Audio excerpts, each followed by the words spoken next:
آج کل جو مصیبت زدہ حالات اور کرونا کی بیماری اور لاک ڈاؤن کا سلسلہ چل رہا ہے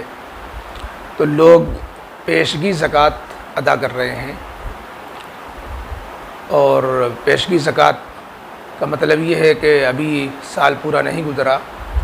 جب زکوٰۃ دیتے ہیں۔ عام طور پر لوگ رمضان میں زکوٰۃ دیتے ہیں، تو یہ پیشگی زکوٰۃ دینے سے وہ جو ترغیب دی گئی حدیث پاک میں، صدقہ برائی جو ہے مصیبتوں کو اور جو ہے بیماریوں پریشانیوں کو آفتوں کو ٹالتا ہے، یہ پیشگی زکوٰۃ دینا اس کے قائم مقام ہے، یا پیشگی زکوٰۃ دینا صدقے کا بدل ہے؟ اس طرح کی باتیں کچھ لوگوں نے پوچھی تھی۔ دیکھیے، نبی کریم علیہ الصلاۃ والسلام نے صدقے کے جو بے شمار فائدے بتائے، صدقہ بری موت کو ٹالتا ہے، مہلک بیماریوں سے نجات دلاتا ہے، اور مصیبتیں بلائیں وبائیں دور کرتا ہے، صدقوں سے بیماریاں دور ہوتی ہیں۔ تو یہ مستقل صدقہ ہے، یہ زکوٰۃ نہیں ہے۔ زکوٰۃ تو ایک روٹین کی چیز ہے، جیسے حکم ہے کہ نماز کے ذریعے سے اللہ سے مدد طلب کرو، تو یہ 5 وقتہ جو نماز ہے اس کے علاوہ مستقل نماز نوافل کا اہتمام، یا جیسے ضرورت کے موقع پر صلاۃ الحاجہ پڑھتے ہیں کہ صلاۃ الحاجہ پڑھ کر کے اللہ تعالیٰ سے مانگا جاتا ہے، تو جس طریقے سے نماز سے مدد طلب کرنے میں یہ نہیں کہ آپ فرائض پر اکتفا کریں، بلکہ مستقل اور نماز اذکار وغیرہ کے ذریعے سے اللہ سے مدد طلب کرو۔ ہاں، جو لوگ غافل ہیں ان سے کہا جاتا ہے کہ نماز نہ پڑھنے کی نحوست سے یہ مصیبتیں آ رہی ہوں گی، 5 وقتہ نماز کا اہتمام کرو تاکہ اللہ تعالیٰ کی نافرمانی سے بچنے سے اللہ تعالیٰ کا غصہ ٹھنڈا ہو۔ تو یہ ہر فرائض کے ساتھ نوافل و سنن جڑے ہوئے ہوتے ہیں جو فرائض کی تکمیل کیا کرتے ہیں، اور ان کے اپنے فوائد اور ان کے اپنے فضائل ہوتے ہیں۔ تو زکوٰۃ جو یہ اصل میں روٹین کی چیز ہے، سال میں ایک بار صاحب نصاب پر اور شرائط کے ساتھ واجب ہوتی ہے، اور اس میں بھی لوگ ایک غلط فہمی کا شکار ہیں۔ وہ غلط فہمی یہ ہوتی ہے کہ انہوں نے رمضان کو زکوٰۃ کا مہینہ سمجھا ہوا ہے، اور رمضان میں ہی زکوٰۃ دیتے ہیں، چاہے سال ابھی پورا نہ ہوا ہو یا سال پورا ہو کر کے کئی مہینے آگے نکل گئے ہوں۔ اور لوگوں نے رمضان کو زکوٰۃ کا مہینہ سمجھ لیا، اور اپنا سال پورا کرنے کے لیے بھی ایک غلطی یہ پائی جاتی ہے کہ وہ انگریزی مہینوں کے اعتبار سے اپنا سال پورا ہونا سمجھتے ہیں۔ یہ دونوں باتیں قابل اصلاح ہیں۔ دیکھیے، رمضان یہ زکوٰۃ کا مہینہ نہیں ہے، اور انگریزی مہینوں کے اعتبار سے سال نہیں جوڑا جاتا ہے، یہ دونوں باتیں قابل اصلاح ہیں۔ اگر مثلاً ایک لڑکی کی شادی ہوتی ہے، وہ شعبان کے مہینے میں ہوتی ہے، رجب کے مہینے میں ہوتی ہے، اس کو کچھ زیور ملتا ہے اور وہ صاحب نصاب بن جاتی ہے، تو اب جب رجب کا مہینہ آئے گا، جس مہینے میں اس کی شادی بھی مالک بنی تھی، تو اس پر سال گزر جائے گا، اگرچہ انگریزی مہینے کے اعتبار سے بھی اس کا سال نہ گزرے۔ اگر جو ہے اس انگریزی مہینے کے اعتبار سے کوئی شخص سال جوڑتا رہے گا تو 36 سال میں 1 سال کا فرق پڑ جائے گا، اور 1 سال کی زکوٰۃ اس کے اوپر جو ہے زائد ہوگی، حالانکہ وہ سمجھ رہا ہے کہ ہم ہر سال کی زکوٰۃ دے رہے ہیں، حالانکہ 1 سال کی زکوٰۃ اس کے ذمہ چڑھ جائے گی۔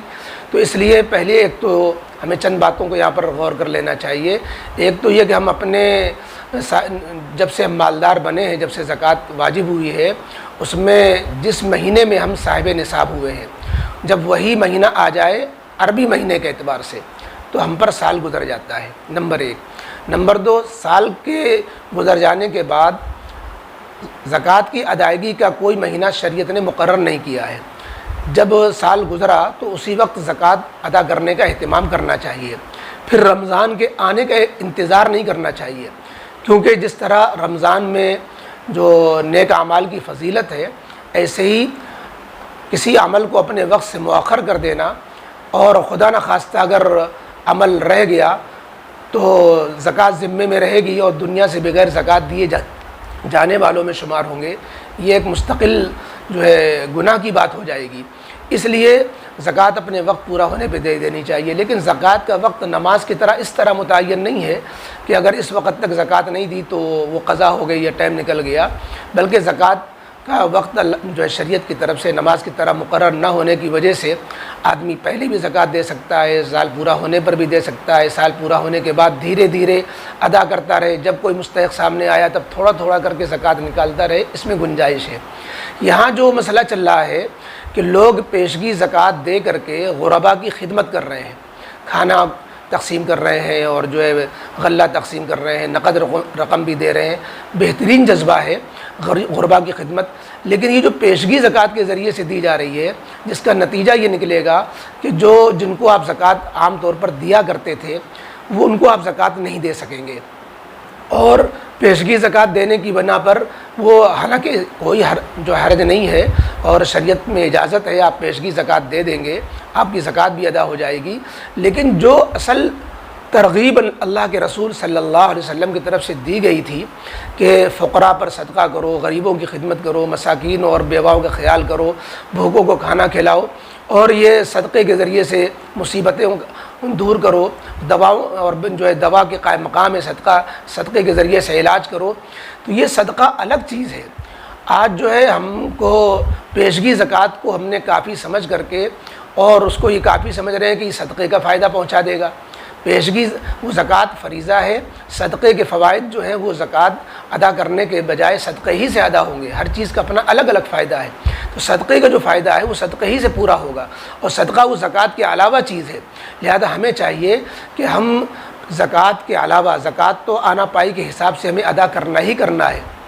پیشگی بھی زکوٰۃ ادا کر سکتے ہیں، لیکن زکوٰۃ کے علاوہ ہمیں صدقوں کا خوب اہتمام کرنا چاہیے. صدقہ الگ چیز ہے. زکوٰۃ جو فریضہ سال بھر کا ہوتا ہے، صدقہ بار بار دیا جا سکتا ہے. صدقے کی کوئی مقدار نہیں مقرر ہوتی ہے، صدقے کا کوئی ٹائم نہیں مقرر ہوتا ہے. صدقہ جو ہے مسلم غیر مسلم سب کو دیا جا سکتا ہے. تو لہذا ہم یہ جو حکم دیا گیا ہے مصیبتوں کے وقت میں صدقے کے ذریعے سے علاج کرنے کا، وہ پورا نہیں ہو رہا ہے پیشگی زکوٰۃ دینے کے ذریعے سے. لہذا ہمیں چاہیے کہ ہم زکوٰۃ پر نظر رکھتے ہوئے ہم صدقے کا بھی خوب اہتمام کریں،